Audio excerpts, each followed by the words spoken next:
Hello दोस्तों, आज हम लोग 10th क्लास का वीडियो पार्ट 3 देखेंगे। इससे पहले पार्ट 2 में और पार्ट 1 में यूक्लिड विभाजन एल्गोरिथम के माध्यम से एचसीएफ और एलसीएम निकालने के लिए सीखे थे। पार्ट 2 में हम लोग अभाज्य गुणनखंड विधि से एचसीएफ और एलसीएम निकालने के लिए सीखे थे। आज हम लोग देखेंगे पार्ट 3 वीडियो में हम लोग देखेंगे कि ये √3 एक अपरिमेय संख्या है, ये कैसे सिद्ध होता है। ये थ्योरम के माध्यम से, थ्योरम जैसा ये बनता है सवाल। तो चलिए हम बिना टाइम वेस्ट करते हुए सवाल पर चलते हैं। यहाँ पर लिखा गया है, सिद्ध कीजिए कि √3 एक अपरिमेय संख्या है। क्या लिखा गया है? सिद्ध कीजिए कि √3 एक अपरिमेय संख्या है। एक और आप लोगों को बात हम क्लियर कर दें कि ये जो थ्योरम बना रहे हैं, जैसे यहाँ पर दिया है √3 एक अपरिमेय संख्या है, तो ये √3 वाले हम बता देते हैं। यहाँ पर अगर मान लीजिए √5 अपरिमेय संख्या दे दें, या √7 अपरिमेय संख्या पूछ दें, या √11 यहाँ पर दे दें, तो आप लोगों को जिस हिसाब से ये बता रहे हैं वैसा ही उस क्वेश्चन को भी आप लोगों को सॉल्व करना है। अब यहाँ पर √3 जब हम बना दिए तो √5 आए, 7 आए, 11 आए, ये सब क्वेश्चन आ जाता है। तो आपको सिर्फ यहाँ पर √3 जो जहाँ जहाँ हम लिखे हैं वहाँ जिस पर सवाल पूछता है उसको यहाँ पर लिखते चलेंगे, ये थ्योरम तैयार हो जाएगा। ये मतलब हम लोग सिद्ध कर चुके हैं। अब यहाँ पर ये बात को याद रखिएगा, ये बनेगा कैसे, तो देखिए यहाँ पर लिखा है, सिद्ध कीजिए कि √3 एक अपरिमेय संख्या है। तो सबसे पहले सवाल जिस पर पूछता है उसको मान लेते हैं। तो यहाँ पर लिखेंगे कि माना कि √3 एक परिमेय संख्या है। वैसा ही यहाँ पर मान लीजिए √5 रहता तो लिखते कि माना कि √5 एक परिमेय संख्या है। ठीक है, अगर 11 रहता तो यहाँ पर 11 लिख देते हैं। अब यहाँ पर क्या करेंगे, रूट यहाँ पर 3 आया, √3 बराबर में p/q हम लोग क्या करते हैं, मानते हैं। ये p/q एक परिमेय संख्या, ऊपर जब हम लोग बोले तो परिमेय संख्या किसे कहते हैं, जो p/q के रूप में रहता है। तो ये p/q के रूप में यहाँ पर आ गया, तो ये परिमेय संख्या। तो ऐसा ही यहाँ पर समीकरण इसको 1 लिख देंगे और ब्रैकेट में लिखेंगे जहाँ p और q क्या है, सअभाज्य संख्या है तथा q नॉट इक्वल 0, यानी q के जगह पर यहाँ पर 0 नहीं आ सकता है। और ये आप लोगों को जो यहाँ पर लिखा गया है, ये आप लोगों को हर सवाल में लिखना है। जैसे √7 पूछ दे, या 7 √5 दे दें, या 5/√3 दे दें, कुछ भी अगर सिद्ध करने वाला सवाल अगर आ रहा है तो उसमें इस भाषा को प्रयोग जरूर कीजिएगा। और यहाँ पर ये मानकर वो बात को लिखेंगे, और यहाँ पर जिस पर सवाल रहता है उसको बराबर में ये लिख देंगे। इतना समझ में जरूर आया होगा। आगे यहाँ पर देखिए क्या कह रहा है, यहाँ पर क्या करेंगे ना, √3 बराबर p/q समीकरण 1 ले लिए, तो इसको दोनों तरफ वर्ग करेंगे। क्या करेंगे, दोनों तरफ वर्ग करने पर, तो यहाँ पर √3 का यहाँ पर क्या कर दो, वर्ग। वर्ग का मतलब होता है स्क्वायर, बराबर ये p/q है, तो इसका भी हम लोग क्या कर दिए, स्क्वायर कर दिए। ये पहले से हम बना दिए हैं, इसलिए कि इसको लिखने में टाइम लगता, तो टाइम लगता तो ज़्यादा बड़ा वीडियो बन जाता, इसलिए हम क्या किए, इसको पहले से लिख लिए हैं और इसको एक्सप्लेन कर दे रहे हैं। तो देखिए यहाँ पर √3 का जब स्क्वायर कीजिएगा तो यहाँ पर रूट में कितना आएगा, 9 आएगा, और 9 से रूट से निकल जाएगा कितना, 3, तो यहाँ पर 3 आ गया। बटे में कुछ नहीं है तो यहाँ पर 1 लिख दो। p का स्क्वायर करेंगे तो कितना, p², बटा में है q, तो q का स्क्वायर करेंगे तो क्या हो जाएगा, q का स्क्वायर। अब यहाँ पर देखो क्रॉस मल्टीपल गुना करेंगे, तो जब क्रॉस मल्टीपल गुना कीजिएगा तो 3 में q से गुना करेंगे तो कितना आ जाएगा, 3q² आ जाएगा। और यहाँ p² में 1 से गुना करेंगे तो क्या आएगा, p² आ जाएगा। ठीक है, जब यहाँ पर q² का जब वैल्यू निकालिएगा, q² का जब वैल्यू निकाला जाएगा तो ये गुना में जब है तो बराबर का उस साइड जाएगा तो क्या हो जाएगा, 3 हो जाएगा, भाग में आ जाएगा। ये आप लोगों को समीकरण का ये रूल यहाँ पर लगा कि इस समीकरण में क्या बताया जाता है, जब यहाँ पर 3x है और बराबर में 4 है, तो जब x का मान जब निकालेंगे तो 4, और बटे में क्या आ जाता है, 3 आ जाता है। इतना तो आप लोगों को जानकारी होगा ही। तो यहाँ पर q² p²/3 समीकरण 2 ले लिए। अब यहाँ पर देखिए कुछ रफ में एक बात भी यहाँ पर लिखा गया है, देखिए क्या रफ में, 4/2 तो ये कट जाएगा। अगर 4 को यहाँ पर 2 का स्क्वायर बट्टे उसका स्क्वायर अगर कर दिया जाए, अब बटा में कितना है 2, तो ये भी तो कट जाएगा ना। जब 4/2 कट गया तो इसका स्क्वायर तो 4 होगा, तो ये भी कट जाएगा। अब 9/3 है, तो जब ये कट जाएगा तो 9 को 3 का स्क्वायर तो 3 से नहीं कट जाएगा, बिल्कुल कट जाएगा, क्योंकि 3 का स्क्वायर करेंगे तो 9 तो ही आया, तो यहाँ पर 3 कट जाएगा। कोई दिक्कत? अब यहाँ पर देखो, इसको आप लोगों को सवाल का जब सॉल्व कीजिएगा परीक्षा में तो इसको नहीं लिखना है, ये रफ में हम लोग समझाने के लिए लिख दिए हैं। अब यहाँ पर देखो लिखेंगे, इसमें ज़्यादातर भाषा आता है, ये इसको आप लोगों को याद ही करना पड़ेगा, इसका कोई उपाय नहीं है। थोड़ा बहुत जहाँ समझाने वाला चीज़ आ रहा है वहाँ पर हम लोग समझा दे रहे हैं। आगे यहाँ पर देखो p², तो p² जब है यहाँ पर देखो p², जब 2 का स्क्वायर था 2 से कट गया, तो जब कट गया तो विभाज्य है 2 से, तो यहाँ पर लिखेंगे p² बटा में क्या है 3, तो 3 से विभाज्य है। जब यहाँ p² जब 3 से विभाज्य है तो यहाँ पर p भी क्या हो जाएगा, p भी 3 से विभाज्य होगा, अर्थात p का एक गुणनखंड कितना है 3 है। जब एक बार ये कट गया तो लिख देंगे यहाँ पर p का एक गुणनखंड 3 है। अब यहाँ पर देखिए, इसलिए यहाँ पर हम लोग मानेंगे, इसलिए p बराबर यहाँ पर कितना 3m आ गया। तो p का मान समीकरण 2 में रखने पर, तो यहाँ पर समीकरण 2 देखो यहाँ पर है, समीकरण 2 इसको माने हैं, तो p के जगह पर क्या रखेंगे 3m रखेंगे, यानी p का मान समीकरण 2 में रखने पर, तो q² बराबर यहाँ पर था कितना p² बटे में 3 था, तो p का मान यहाँ पर कितना है 3m है, तो p के जगह पर 3m² करेंगे, तो 3m² करेंगे तो यहाँ पर 3 का स्क्वायर करेंगे तो 9, m का स्क्वायर करेंगे तो m², तो इससे तो ये कट गया, तो यहाँ पर 3m² आ गया। जब 3m² आ गया तो यहाँ पर देखो 3m² का अगर मान निकालेंगे, यहाँ पर q² बराबर में 3m² है। जब m² का मान निकालिएगा तो q² अब बटा में कितना आ जाएगा 3 आ जाएगा, यहाँ पर कितना आ गया m² आ गया। इसी को हम लोग सीधा कर हम लिखे हुए हैं m², मतलब m² बराबर ये q² हो गया, अब बटा में कितना आ गया, बटा में कितना 3 आ गया। अब यहाँ पर नीचे और उसी जैसा भाषा लिखेंगे, जैसे यहाँ पर p² था तो लिखे थे p² 3 से विभाज्य है, अब यहाँ पर कितना आ गया q आ गया, तो लिखेंगे q² 3 से विभाज्य है, तो q भी क्या हो जाएगा 3 से विभाज्य होगा, तो q का एक गुणनखंड कितना है 3 है। इसमें भाषा ही लिखना है, इसलिए आप लोगों को थोड़ा बहुत 2-4 बार इसको बनाइएगा, लिखिएगा तो याद हो जाता है, थ्योरम है। जैसे लास्ट में लिख देंगे, अतः √3 क्या है एक अपरिमेय संख्या है, √3 एक अपरिमेय संख्या है। ये हम लोग सिद्ध कर दिए, यहाँ पर हम लोग इसको प्रूव कर दिए, प्रूव यानी सिद्ध कर दिए, ये √3 अपरिमेय संख्या है। जहाँ जहाँ यहाँ पर दिया हुआ है कि √3 अपरिमेय संख्या है, जहाँ जहाँ मान लीजिए परीक्षा में आ गया √5 तो यहाँ पर √5 पर सवाल चलेगा। अगर मान लीजिए रूट यहाँ पर 7 दे देगा तो √7 पर सवाल चलेगा। तो इस तरह से आप लोगों को ये सवाल को सिद्ध करना है परीक्षा में। ये 2-4 बार आप लोग रिवीजन कीजिएगा, याद हो जाएगा। चलिए इससे हम लोग इम्पोर्टेंट क्वेश्चन देखते हैं। यहाँ पर है, यहाँ पर है। अब आप लोग सोचते होंगे कि सर सभी क्वेश्चन नहीं बना रहे हैं। हम बोले हैं कि बिहार बोर्ड का जो टाइप का क्वेश्चन पूछता है उसी टाइप का हर चैप्टर का, चाहे वो साइंस हो, हिंदी हो, मैथ हो, ये सभी चैप्टर का, सभी बुक का ये हम लोग एक्सप्लेन करेंगे इस चैनल पर। इसलिए कि जो परीक्षा में पूछता है ना उससे रिलेटिव हम सवाल बताएंगे। अभी तक 2 वीडियो बनाए हैं, वहाँ पर जाकर आप लोग देख लीजिए। धीरे धीरे सब वीडियो आपको लोगों के सामने आएगा। देखिए, तो तैयारी हम लोगों को करना है, 2026 का जो तैयारी चल रहा है उसी का हम लोग तैयारी कर रहे हैं।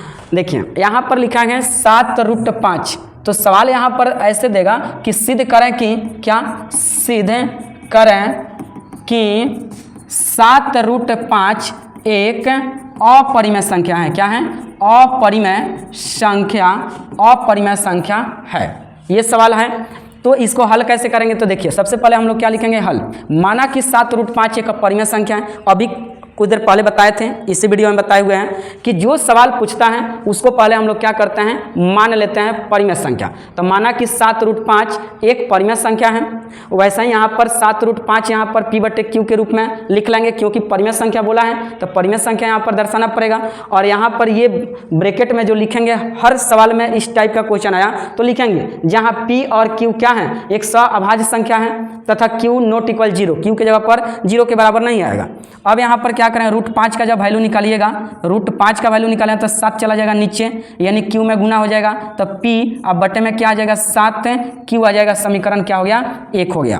आगे यहाँ पर देखिए, अब यहाँ पर हम लोग क्या, √5 का मान आ गया p/7q, तो यहाँ पर लिखेंगे p एवं q पूर्णांक है, p/7q परिमेय संख्या है। अरे ये तो एक पूर्णांक भी है ना, जैसे यहाँ पर प्लस में भी आता है माइनस में भी आ जाएगा, तो ये पूर्णांक संख्या यहाँ पर है p/q को, और उसके बाद में ये परिमेय संख्या भी है p/q, यानी 7q परिमेय संख्या है। परंतु ये थ्योरम है, बार बार आप लोगों को बोल रहे हैं कि ये सवाल उतना है नहीं कि इसको पूरे अच्छे से समझाकर और इसको बना दें, प्रैक्टिस हो जाए, इसको प्रैक्टिस करना पड़ेगा याद रखने के लिए, बार बार इसको बनाना पड़ेगा। ये थ्योरम है, एक तरह से समझो तो ये थ्योरम है, इसको याद ही करना पड़ेगा। तो परंतु समीकरण 1 से, समीकरण 1 में देखो यहाँ p/7q बराबर में यहाँ पर 2 नहीं होगा, यहाँ पर √5 होगा, काहे कि समीकरण 1 में देखो यहाँ पर रूट में 5 है, अब p/7q लिख दिया है, जो कि क्या है, अपरिमेय संख्या है, अपरिमेय संख्या हो जाएगा। अब यहाँ पर देखो क्या लिखा गया है, p/7q अपरिमेय संख्या है, मतलब जो अपरिमेय संख्या, देखिए यहाँ पर रूट में ये क्या है, अपरिमेय संख्या है, तो अपरिमेय संख्या के साथ जोड़ घटाव गुणा भाग कुछ भी आ जाता है तो अपरिमेय संख्या ही होता है। तो यहाँ पर लिखेंगे, तो यहाँ पर क्या लिखते हैं, जो कि अपरिमेय संख्या है, p/7q अपरिमेय संख्या है। यह कथन पूर्व कथन का क्या है, विरोधाभास है। मतलब विरोधाभास का मतलब हुआ कि अभी ऊपर देखे थे कि परिमेय संख्या है, अभी उस सवाल को हम लोग बोल दिए अपरिमेय संख्या है, तो ये विरोधाभास हो गया ना, कहीं मान लीजिए परिमेय बोल दिए या कहीं बोल दिए अपरिमेय, तो ये विरोधाभास है। तो यह कथन क्या है, पूर्व का मतलब होता है, इससे ऊपर बताए थे इससे पहले, पूर्व कथन का विरोधाभास है, अतः यह हमारा कथन क्या है, गलत है, अतः यह हमारा कथन गलत है, इसलिए 7√5 एक अपरिमेय संख्या है।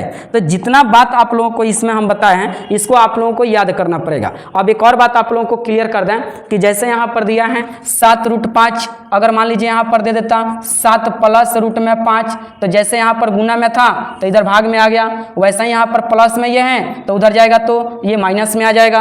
अगर मान लीजिए ये भाग में रहता, जैसे यहाँ पर ऐसे दे देता है 1/√5, तो यहाँ पर 1/√5 लिखते हैं, तो इसका वैल्यू यहाँ पर क्रॉस मल्टीपल गुना कर देते हैं। मतलब सवाल जो है ना, जो इम्पोर्टेंट सवाल है उस टाइप पर ही बता रहे हैं कि आप लोग एक क्वेश्चन समझ लीजिएगा तो उस पर 2-3 क्वेश्चन आप लोग से बन जाएगा। तो 11 नंबर क्वेश्चन यहाँ पर दिया गया है कि बिना लंबी विभाजन प्रक्रिया किए बताइए कि 13/3125 परिमेय संख्या शांत है या अशांत है। ये आप लोग पहले जानो कि शांत और अशांत क्या होता है, ये शांत क्या होता है और अशांत क्या होता है, अशांत क्या होता है।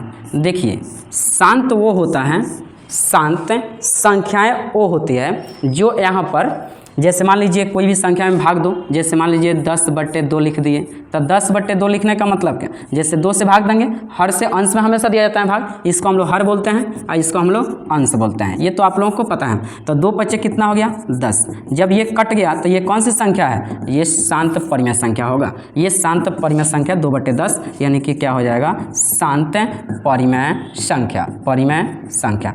अब यहाँ पर अशांत क्या होता है, जैसे मान लीजिए 3 यहाँ पर क्या लिख दो 2, तो 3/2 का मतलब 3 में 2 से भाग देंगे, 2 एक कम कितना हो जाएगा 2, 1.0, यहाँ पर 2 कितना हो जाएगा 2 10।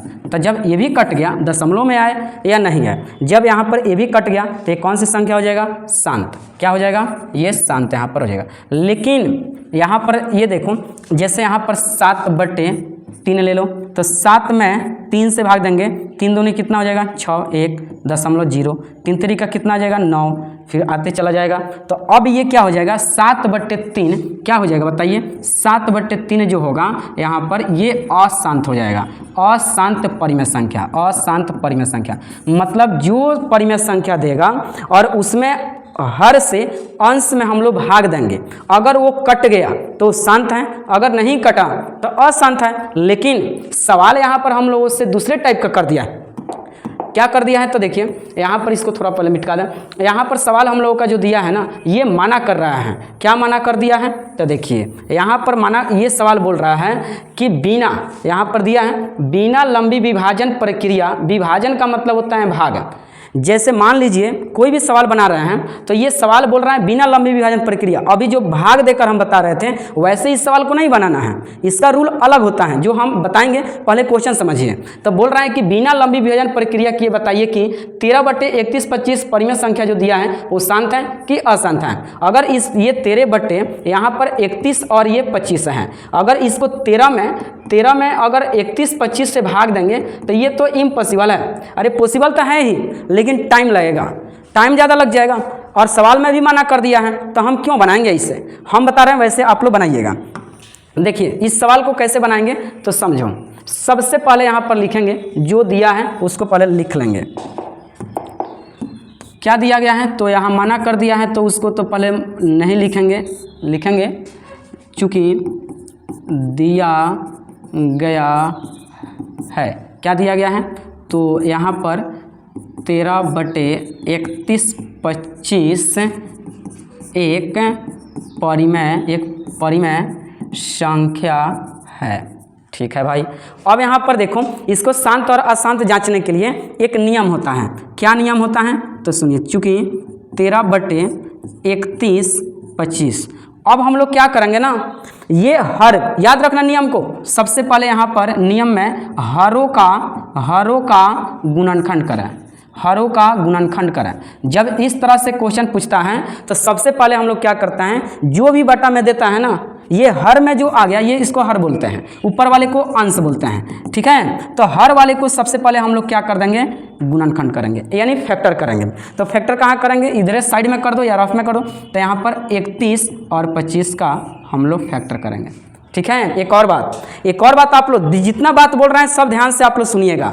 यहाँ पर 13/31/25 है, पहले इसको देख लेंगे कि ये अपने आप में कट रहा है क्या, अगर नहीं कट रहा है, जैसे मान लो यहाँ 15 है, चाहे ले लो यहाँ पर जैसे 3 है, यहाँ पर 15 है, तो 3 और 15 है, तो इसको पहले कट करेंगे तो कितने मरतबे में कट जाएगा, 5 मरतबे में। 3 पचे कितना होता है, 15, तो ऊपर कितना बच गया 1 और नीचे कितना आ गया 5। अब इसको कैलकुलेशन हम लोग करेंगे, ये नहीं कि यहाँ से स्टार्टिंग कीजिएगा गलत आ जाएगा। देखिए कहाँ गलत होगा, जैसे इसको गुणनखंड करेंगे तो यहाँ पर कितना आ जाएगा 3 और 5 आ जाएगा, जो कि गलत है। नियम में आगे हम बताएंगे कि ये क्यों गलत हुआ। ठीक है, ये गलत नहीं है, ये अशांत है। तो ये शांत है कि अशांत है वो कैसे पहचान होगा, सबसे पहले इसको कटाने का प्रयास करेंगे, अगर नहीं कटेगा तब यहाँ पर हरों का क्या करेंगे, हम लोग गुणनखंड करेंगे। तो गुणनखंड चलो हम निकालते हैं, इसको मिटा दो। गुणनखंड यहाँ पर क्या हो जाएगा, जैसे 2 से कटाते हैं, सबसे पहले 1 से तो कटाएंगे नहीं, ये तो पता है आप लोगों को बहुत पहले, तो 2 से कटाएंगे, 2 से भी नहीं कट सकता है, 3 से ट्राई करते हैं, 3 एकम 3, 3 चौका 12 नहीं कटेगा, 4 से भी 5 से ले लो, तो 5 से जब यहाँ पर कट करेंगे तो ये कितना आ जाएगा, यहाँ पर 6 आ जाएगा, 5 6 30, 1 बच गया, 1 जाकर 2 में मिलेगा 12 हो जाएगा, 5 दूना 10 और 2 बचेगा 50 25। फिर यहाँ 5 से कटाएंगे, 5 एकम 5, 5 दूनी 10 और 50 25। अब यहाँ 5 से 5 दूनी 10 50 25, यहाँ पर 5 और यहाँ 5 आ जाएगा। अब यहाँ पर देखिए, अब तो ये हम लोग निकाल लिए, इसको थोड़ा हम शिफ्ट करेंगे ताकि जगह मिल जाए। ठीक है, और 1 मिनट भाई, चलो अब यहाँ पर आप लोग देखिए, ये तो हम लोग फैक्टर निकाल दिए। अब क्या रूल होता है, तो यहाँ पर लिखेंगे 13/31/25, ये नहीं लिखेंगे, 31-25 का गुणनखंड जो किया है उसको लिखेंगे। तो 5 कई बार आया है, 1 2 3 4 5, ये 5 आया है, कितने बार, 5 बार आया है। जब ये 5 बार आया है तो ये शांत होगा। अब बोलिए कि सर ये शांत क्यों होगा, तो शांत का नियम समझो, शांत का नियम क्या नियम होता है, जब हरों का गुणनखंड करने पर अगर 2 आ गया, 2 कितना हो बार आए उससे मतलब नहीं है, सिर्फ 2 आ गया, या सिर्फ यहाँ पर कितना 5 आ गया तो भी शांत होगा, अगर सिर्फ 2 आ जाएगा तो भी शांत होगा, अगर 2 और 5 दोनों आ गया एक ही फैक्टर में, जैसे मान लीजिए 5 यहाँ पर 2 3 गो आ गया, 2 आ गया 1 2 गो चाहे 4 गो आ गया तो क्या हो जाएगा, शांत होगा। लेकिन अगर मान लीजिए सिर्फ 5 आ गया तो भी शांत होगा, अगर सिर्फ इसमें 2 2 आता तो भी शांत होता, लेकिन 2 5 आ जाएगा तो भी शांत होगा। लेकिन 2 और 5 के अलावा कोई अगर अलग अंक आ गया, 3 आ गया, 7 आ गया, 4 आ गया, चाहे मान लीजिए 9 आ गया, 8 आ गया, इस तरह से अगर कोई भी फैक्टर में अगर आ गया, एक भी आ गया, तो आप लोग समझ लीजिएगा क्या है वो, अशांत है। रूल तो यही है। क्लियर बात हो गया होगा मेरे हिसाब से। जितने बात बोल रहे हैं उस पर आप लोगों को फोकस करना है और ध्यान देना है। हरों का पहले गुणनखंड करेंगे। 2 आ गया सिर्फ, 2 कितना ओवर है तो शांत होगा। 5 आ गया सिर्फ तो शांत होगा। 2 5 आ गया तो भी शांत होगा। लेकिन इसके अलावा अगर 3 आ गया अशांत हो जाएगा। यहाँ पर 5 आ गया अशांत हो जाएगा। अगर इसके साथ मान लीजिए 2 आ गया तो भी अशांत होगा। क्यों? क्या है कि यहाँ पर 7 आ गया है एक्स्ट्रा, 2 और 5 के एक्स्ट्रा नहीं आना चाहिए। तो अब आप लोग बताओ, ये सब नहीं लिखना है, ये नहीं लिखना है इसलिए कि ये हम समझा रहे हैं। ये नियम यहाँ पर, अब यहाँ पर लिखेंगे हम लोग, क्या लिखेंगे तो देखिए यहाँ पर हम लोग लिखेंगे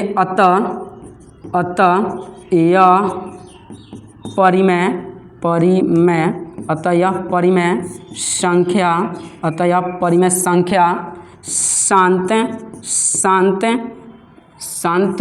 है, क्योंकि हरों का गुणनखंड 5 के पावर 5 है। ये हम लोग लिख दिए। यहाँ से लेकर यहाँ तक ये हम लोगों को फाइनल आंसर आया। ऐसा ही आप लोगों को सॉल्व करना है। क्वेश्चन अगर कोई भी दे उसके बट्टे में उसको पहले कैंसिल करने का प्रयास कीजिए। अगर वो नहीं कटेगा तो उसको क्या करेंगे, यहाँ पर हरों का गुणनखंड करेंगे और उसमें देखेंगे कि क्या सिर्फ 2 आ रहे हैं कि सिर्फ 5 आ रहा है कि 2 5 दोनों आ रहा है। अगर ये 3 बात आया तो शांत है। अगर मान लीजिए इसको गुणनखंड करने पर अगर नहीं आया तो क्या हो जाता है, अशांत हो जाता है। चलो एक साइड में क्वेश्चन लिखे हैं, उस क्वेश्चन को भी बना देते हैं। जल्दी जल्दी बना देंगे ताकि समय ज़्यादा लग जाएगा। देखो अब यहाँ पर इस सवाल को ऐसा ही बनाएंगे। यहाँ पर लिख लेते हैं, क्या लिखेंगे तो चूंकि दिया गया है क्या दिया गया है तो 64/455 एक क्या है, परिमेय संख्या है। एक परिमेय संख्या है, एक परिमेय संख्या है लिख लिए। उसके बाद अब यहाँ पर इसलिए 64/455। अब 455 का हम लोग क्या करेंगे, गुणनखंड निकालेंगे। तो ये 2 से कटेगा क्या, 2 दूनी 4, 2 दूनी 4, 1 15 नहीं कटेगा। 3 से 3 एकम 3 और 1 बच गया 15, 3 5 15 नहीं कटेगा। 4 से तो कटेगा नहीं, 5 से ले लो तो 5 से कटाएंगे तो ये कितना आ जाएगा, 9 5 45, 5 एकम 5। अब ये कितने से कट जाएगा, ये 7 63 91 7 से यानी 13 आ गया। अब ये तो नहीं कटेगा। अब यहाँ पर देखिए लिखेंगे, 1 मिनट थोड़ा सा इसको हम ऊपर ले लें ताकि जगह मिल जाए हम लोगों को। अब यहाँ पर क्या हम लोग करेंगे ना कि लिखेंगे, यही बात लिखेंगे। ऊपर कितना 64 और 455 का क्या आया तो देखो यहाँ पर 5 गुने 7 गुने 13 आ गया। अब आप लोग बताओ कि 5 के अलावा कोई अंक तो आया है, इसका मतलब ये क्या होगा, अशांत होगा। अशांत अभी बताएं कि 5 के अलावा कोई भी संख्या आ जाए तो वो संख्या क्या हो जाता है, अशांत होता है। अगर यहाँ पर सिर्फ 2 आता और उसके अलावा कोई और अंक आ जाता 2 और 5 को छोड़कर तो भी अशांत होता। तो लिखेंगे अतः, क्या लिखेंगे, अतः यह परिमेय संख्या, अतः यह परिमेय संख्या क्या है, अशांत है।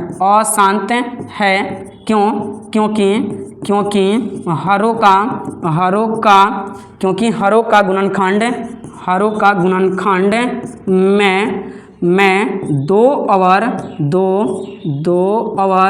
2 और 5 के अतिरिक्त संख्या है, इसलिए क्या हो जाएगा, अशांत हो जाएगा। भाषा जो लिख रहा है ना इसी तरह से आप लोगों को भी दर्शाना है तो जाकर फुल मार्क्स मिलेगा आप लोगों को। जितने नंबर में ये देगा उतना नंबर आप लोगों को पूरे पॉइंट से मिलेगा।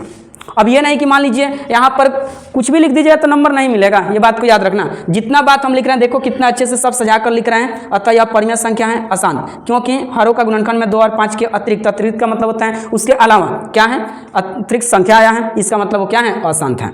चलिए अब नेक्स्ट प्रश्न बताते हैं। अब हालांकि हम जितना क्वेश्चन ये समझाए हैं दोनों क्वेश्चन, इसके अलावा कोई भी अगर संख्या आ रहा है मतलब सवाल अगर आ रहा है तो आप लोगों से ये बन जाएगा, ठीक है। चलिए नेक्स्ट प्रश्न देखिए। लिखा है यहाँ पर बिना लंबी विभाजन प्रक्रिया किए 15/16 का दशमलव प्रसार लिखें। वो अभी क्वेश्चन हम लोग जो पढ़े हैं 11 नंबर क्वेश्चन जो पढ़े हैं, तो उसमें हम लोग क्या पढ़े हैं, उसमें हम लोग यही पढ़े हैं कि शांत और अशांत को पहचानने के लिए जाना है। लेकिन इस क्वेश्चन में हम लोग ये जानेंगे कि ये इसमें दशमलव प्रसार लिखना है। दशमलव प्रसार क्या होता है, तो चलो इसको थोड़ा बहुत रफ में हम समझाते हैं। जैसे मान लो यहाँ पर 3/2 आ गया, तो इसका दशमलव प्रसार कैसे निकलेगा, तो हम लोग अंश में हर से भाग दे देंगे। 2 दूनी नहीं 2 एक कम 2 आ गया 1, यहाँ पर दशमलव, यहाँ 0, 2 5 कितना आ गया 10। तो ये हम लोगों का क्या हो गया, दशमलव प्रसार हो गया। यानी कि दशमलव प्रसार इसका आ गया 1.5 आ गया। ठीक है। अब यहाँ पर देखो हो सकता है जैसे मान लीजिए ये 4 यहाँ पर 2 आ गया, तो 2 दूनी 4, 2.0। तो यहाँ पर ये क्या है ना, यहाँ पर ये क्या है कि ये दशमलव प्रसार निकाल दिए। लेकिन सवाल बोल रहा है कि बिना लंबी विभाजन प्रक्रिया किए बताइए। बिना लंबी विभाजन प्रक्रिया का मतलब ये भाग नहीं देना है, उसका भी रूल है। रूल क्या है, तो चलो हम बताते हैं। देखिए रूल क्या होता है। अब सवाल एक और आप लोगों को हम बात बता दें कि क्वेश्चन अगर मान लीजिए जैसे पूछता है ना, उसी हिसाब से अगर आंसर हम लोग देते हैं तो नंबर मिलता है। अगर मान लीजिए अभी कुछ देर पहले हम लोग पढ़े हैं कि शांत और अशांत को पहचानिए, तो शांत और अशांत को पहचान कर और बात को लिख देंगे अतः यह परिमेय संख्या शांत है, क्योंकि इसमें हरों का गुणनखंड 2 और 5 आया है। इस तरह से कुछ भाषा लिखे हुए थे, तो शांत और अशांत यहाँ पर हम लोग क्या कर दिए, पहचानने के लिए। लेकिन यहाँ पर बोल रहे हैं दशमलव प्रसार यहाँ पर लिखना है। तो इसका रूल क्या होता है, चलो बताते हैं। सबसे पहले हम लोग क्या करेंगे, हल लिखेंगे। सबसे पहले हम लोग क्या करेंगे, हल। तो यहाँ पर देखिए सबसे पहले हम लोग हल लिखेंगे। क्या क्या दिया है, लिखेंगे चूँकि दिया गया है, क्या दिया गया है, तो देखिए 15/1600, 15 कितना दिया गया है, 1600 है। 1600 एक परिमेय संख्या है, एक परिमेय संख्या है। ठीक है भाई, परिमेय संख्या तो है ही। अब यहाँ पर देखो वैसा ही निकालेंगे। फिर यहाँ पर जैसे देखो 15/1600, तो यहाँ पर 1600 का क्या करेंगे, 15 छोड़ देंगे, 1600 का पहले इधर फैक्टर निकालो। तो 1600 का फैक्टर जब निकालेंगे तो यहाँ पर 2 आ गया, तो कितना आएगा बताओ, 800 आएगा। फिर यहाँ 2 से निकालेंगे तो कितना आएगा, 2 से निकालेंगे तो यहाँ पर 400 आ जाएगा। फिर यहाँ 2 से 200 आ जाएगा। फिर यहाँ 2 से 100 आ जाएगा। 2 से कटाएंगे 50 आ जाएगा। अब यहाँ पर देखो इसको उधर ले लेते हैं, कितना आ जाएगा 25, यहाँ पर कितना आएगा 5 और यहाँ पर 1 आ गया। ये हम लोग निकाल दिए। अब यहाँ पर ध्यान देना होगा आप लोगों को कि इसका रिजल्ट इतना बड़ा है।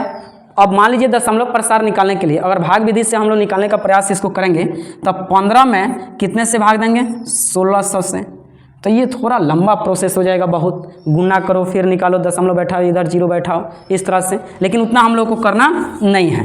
क्या करना है, तो देखिए 2 कई बार आया है, इसको रफ में बनाइएगा आप लोग, इसको रफ में बनाइएगा दशमलव प्रसार निकालने के लिए। 1 2 3 4 5, 2 कई बार आया है, 5 बार आया है। चलो भाई अब चलो 2 2 4 2 6 बार आया है ना, ये 2 के पावर कितना 6 है। 5 कई बार आया है, तो 2 बार आया है। 5 कितने बार आया है, 2 बार आया है। अब यहाँ से नियम स्टार्ट हो रहा है। यहाँ से आप लोग बात को समझने का प्रयास कीजिएगा, काहे कि इतना क्वेश्चन तो इसके आगे वाले 11 नंबर भी क्वेश्चन में तो पढ़े थे। अब यहाँ से रूल स्टार्ट होगा कि सर इसमें दशमलव प्रसार कैसे निकलेगा। ये रफ में था, इसको मिटा देते हैं, इससे हम लोग को कोई लेनी देनी नहीं है। चलो अब यहाँ पर देखेंगे 2 के पावर यहाँ पर 6 है और यहाँ 5 के पावर 2 है, तो दोनों को घात एक समान करना होगा। तो एक समान करने के लिए क्या करेंगे, यहाँ पर जैसे मान लीजिए इसको 6 बनाने के लिए कौन सा उपाय है, तो इसमें 4 और चाहिए। अरे 6 गो में से 2 गो दे दिया है, तो कई गो और बच गया, 4 गो बच गया। तो यहाँ पर 5 के पावर कितना लिखेंगे, 4, ऊपर भी लिखेंगे और नीचे भी लिखेंगे। ये बात को ध्यान में रखना होगा। जैसे मान लीजिए जिस चीज़ का कमी होता है ना, उसको ऊपर और नीचे में गुना करेंगे। जैसे मान लो यहाँ 5 के पावर 3 रहता, तो 3 गो और चाहिए, तो 3 और 3 6, यानी 5 के पावर 3 ऊपर और 5 के पावर 3 नीचे भी लिखेंगे। लेकिन एक जगह और आप लोगों को कंफ्यूज होता होगा, कहाँ होता होगा, तो देखो बोलिए कि सर यहाँ 2 के पावर 6 आएगा, नहीं, यहाँ पर 2 के पावर 2 भी आ सकता है। चाहे हो सकता है पहले आ जाए 5 के पावर 4, चाहे 5 के पावर 2 या 5 के पावर 7, ये आ सकता है।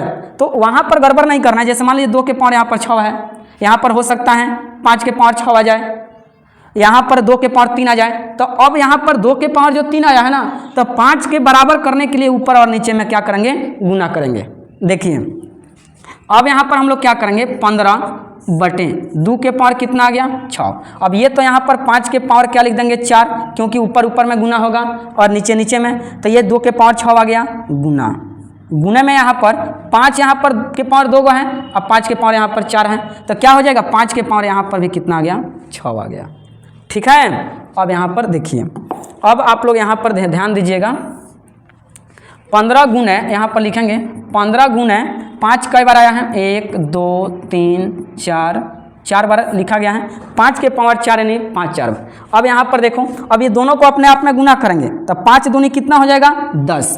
तो यहाँ 10 के पावर कितना आ जाएगा, 6 आ जाएगा। ये आप लोगों को 7th क्लास और 8th क्लास में मिलता है। 2 गो यहाँ पर फार्मूला आप लोगों को इधर हम बता देते हैं, ध्यान दीजिएगा। ये कैसे यहाँ पर आया 5 के पावर 6, तो आप लोगों को पता है a के पावर m गुने a के पावर n बराबर a के पावर m प्लस n होता है। ठीक है। तो a के पावर m और a के पावर n ये दोनों का पावर जुड़ जाता है, तो वही यहाँ पर 6 आ गया। अब यहाँ पर ये 5 दूना 10 क्यों लिखे, तो यहाँ पर भी इसका रूल है। कौन सा फार्मूला है, तो देखो a के पावर m गुने b के पावर m का फार्मूला होता है, ये a b हो जाएगा और दोनों का पावर में से एगो। समझ में तो आता ही होगा, इतना जब विस्तार से समझाया जा रहा है तो आप लोग थोड़ा ध्यान से पढ़ाई कीजिए। पूरे इस चैनल पर आप लोगों को साइंस, हिंदी, एसएसटी और संस्कृत और मैथ 10th क्लास का 2026 के लिए पूरे साल हम भी मेहनत करेंगे और आप लोगों को भी करना है। एक भी वीडियो आप लोग मिस मत करना, ठीक है। और ध्यान से आप लोग पढ़ाई कीजिए। देखो तो वही यहाँ पर 5 दूना 10 के पावर 6 आ गया। अब चलते हैं गुना करते हैं, यानी कि यहाँ पर गुना करेंगे तो कितना आ जाएगा, ये 15 में पहले ये सबको गुना कर लो, 50 25 25 25 125 125 में 5 से गुना 625 625 में 625 में 15 से गुना करेंगे, 5 चौक का 20, हासिल कितना आया 2 और नहीं सॉरी 50 25 हासिल कितना आ गया 2, 5 दूना 10 और 2 12 हासिल 1, 5 36 1 31 और यहाँ पर कितना 5 आ जाएगा, 2 आ जाएगा, 6 आ जाएगा, 5 5 2 7 3 और यहाँ पर कितना 9, 6 3 9। गुना सही किया है ना, 50 25 हासिल 2, 5 दूना 10 2 12 हासिल 1, 6 5 30 1 31। ठीक है। 5 2 6 5 2 7 2 1 3 6 3। ठीक है। यानी कि यहाँ पर कितना आ गया 9 3 7 5 और यहाँ पर 6, 1 2 3 4 5 6 इतना आ गया। अब आप लोगों को क्या करना है, ये नियम बता रहा है।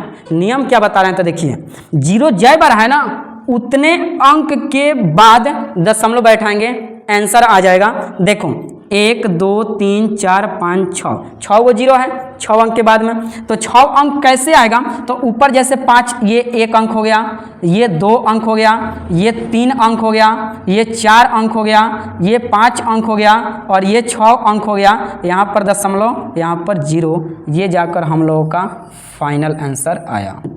ठीक है।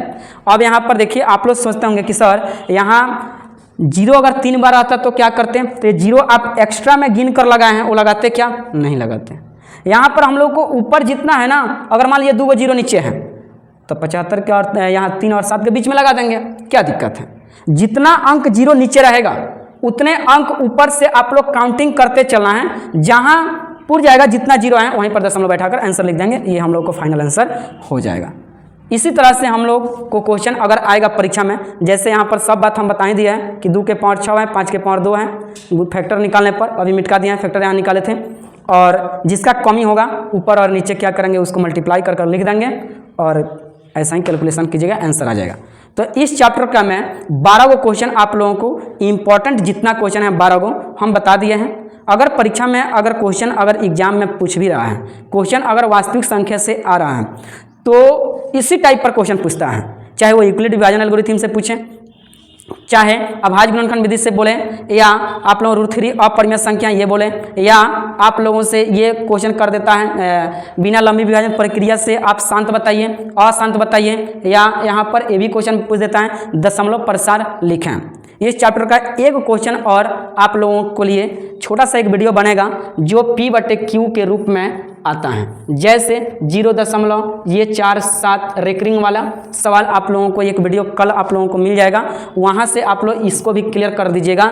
तो जितने भी टाइप का क्वेश्चन वास्तविक संख्या से पूछता है वो सब क्वेश्चन समझो कि आप लोग पढ़ लिए इस चैप्टर से। अब इसके बाद में आप लोगों को ऑब्जेक्टिव पढ़ाएंगे। क्या पढ़ाएंगे? इसका ऑब्जेक्टिव पढ़ाएंगे। ये वो वास्तविक संख्या पूरी तरह से खत्म हो जाएगा। उसके बाद दूसरे सब्जेक्ट का हम लोग स्टार्ट करेंगे। वैसा ही जो VVI क्वेश्चन है ऑब्जेक्टिव सब्जेक्टिव लेकर सब क्वेश्चन बनाएंगे। तो आई होप कि ये चैप्टर समझ में आया होगा।